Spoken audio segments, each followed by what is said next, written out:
Woman in a white night dress. Lots of years ago, when I was pregnant with my first child, her father and I were driving out of town to visit family for dinner. It was dark, and where we were headed was about 15 miles out of town, down a rural road, and close to a beach. While we were driving, I looked out the window and saw a pale woman in a white night dress that was blowing in the wind. It struck me as odd why she would be standing there of all places. She was, say, about 100 or so meters from a house, in the dark on a cold night, wearing next to nothing. Her feet were bare. The creepiest feeling came over me, and I realized, after we had driven past, that the figure with the long, flowing hair was semi-transparent. I was trying to decipher in my mind what I saw, trying to tell myself that I imagined it, when my partner suddenly said, "Did you just see a woman in a white dress, like a ghost? Or was it just me?" Ghostly legs crossing a highway.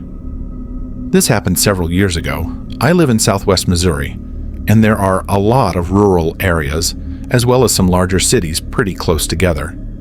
This happened on a 2-lane highway going through some of the rural areas. This part of Missouri has a lot of hills, and the road I was driving on was no exception. It was between 8-9 p.m., and my wife and I were driving down this dark highway doing about 55 to 60 miles per hour. Most of the hills are pretty gentle, but most of them are also blind. Can't see traffic on opposite side. We crested one such hill in an area of mostly farmland, with the closest house being a quarter of a mile or so. And as we did, there are these legs crossing the road a foot or two from the driver's side of my car. I honestly only saw the legs and a bit of waist, nothing above that, given I was going a pretty good speed, and it was dark, but we both clearly saw this. It happened so fast, I didn't have time to swerve or honk the horn. If this had been a real person, I nearly killed them. I heard no one yelling at me to slow down or watch out. No noise at all.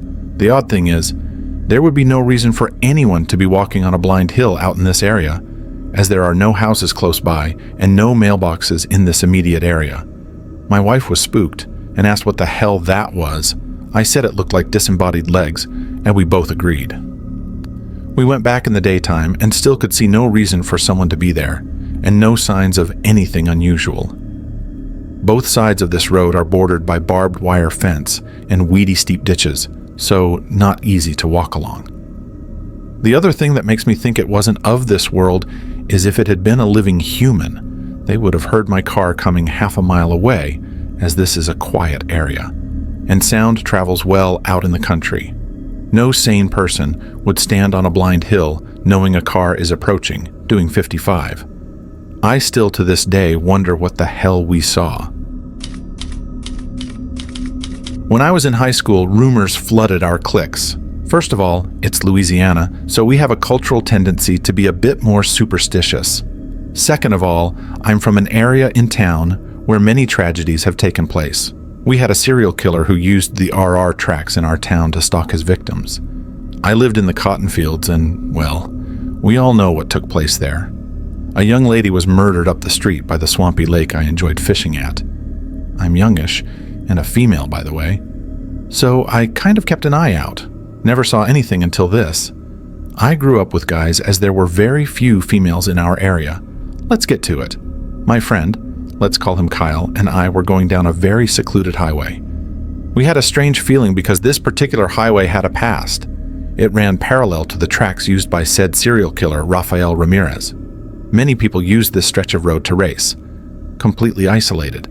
It is dark, a bit spooky, and on a stretch that leads to nowhere, really. It had a history of bad road conditions and tragic accidents. Kyle and I had a weird feeling. There is nothing to see for miles. A 2-lane highway in the boonies. We are jamming out and going along, really not trying to focus on this strange feeling. A car approaches, and it was almost as if it was in slow motion. The dome light was on, so we were curious. Why is someone driving down this road at this time at night with their dome light on? Strange. Now I have to look. When the car gets close and is about to pass us going the opposite way, we realize it's a classic. 1970s. I think a Nova. It surely wasn't from our day and age. This piqued our interest even more as we were really into cars. As the car passed, the female in the passenger side was leaning toward the male driver. She was smiling. I actually commented about how cute that was. They looked like they were enjoying themselves, maybe flirting. When I went to look back, nothing. No taillights, no car, no people. There was nowhere to turn, a straight highway. They vanished. It happened so quickly. My friend and I said nothing for quite some time after my initial reaction. Then we started talking. There have been quite a few fatal wrecks on this stretch of road. Me to him, "Did you notice her hairstyle?" It looked outdated. I don't really know what to make of this. I don't want to admit that we saw a couple who maybe passed away following a crash in the 70s, but it seems like that's what the hell happened. I've done my research. I can't find a thing about anyone in specific. At least no details on the car, a young couple. All I have is hearsay from locals. I will say this. They were smiling, so I take comfort in that. My friend and I just drove from Salt Lake City to Ventura, California. There's a ghost town exit where we pulled off to get some drinks at a little rundown Has station. She stayed in the car. We had talked about the 15C credit for bottles in California on our way there, and I noticed that they actually charge you the 15C when you buy the bottles. I thought it was interesting, and so when I returned to the car, I began to tell her about it. Well, it didn't take but a moment to realize she looked like she had seen a ghost. Her expression was pretty much like that kid on The Sixth Sense. After I finished telling her about the markup, she asked, "Can we go?" I asked her what was wrong, and she said my seatbelt was making sounds like it was fastening, and the release button kept pressing and decompressing itself while I was in the store. She said she felt really weird, and so we took off and continued silently on our way. We were about 5 minutes down the road when she turned the dun light on and turned around in her seat to grab a drink from the back. I noticed a sign that said 30 or 100 or whatever miles to Los Angeles, and so I said, "We're about 30 or whatever miles from LA," and she didn't say anything. I was getting an uneasy feeling. I asked her if she was feeling any better, and I could feel her staring at me, so I turned my head to meet her gaze. "Are you feeling any better?" I repeated. "Yeah," she said and paused. 4 seconds later, she said, "No." Another 5 minutes had passed and she asked me, "Did you just say something about 30 miles?" "Yeah, like 5 minutes ago." "I need a drink," she said, turning to grab one from the back. "You already have one right there." "When did I open that?" "About 10 minutes ago." Last thing she remembered was leaving the gas station. A little while later, our conversation had dissipated, and it was quiet again. I was uneasy and could feel her staring at me.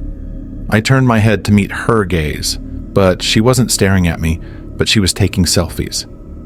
Then, she frantically asked me to pull over at the next exit, which I did. In one of her selfies, there was a dark outline of a person in our back seat, staring at me. We got out of the car. I said very plainly to whatever it was that we couldn't give them a ride any further. We regained our composure, and once we got back into the car and continued our journey, we had no further problems. Saw the dead so clearly I was driving home from a road trip. A very windy day on the highway, the type of wind that knocks over trees, so we decided to take an alternate route off the main highway. The next day at work, I see my client by the front desk. I don't get a chance to speak to him, so I decided to call shortly after to schedule our next meeting. His wife picks up and informs me that I couldn't have seen him as he died in a car accident the previous day. The same highway I avoided. She was happy I called as she was hysterical trying to figure out how to move forward with the finances. I think he visited me as he knew his wife needed that financial planning phone call at that moment. I saw him clearly as I see any other living person. He didn't speak, just glanced over at me,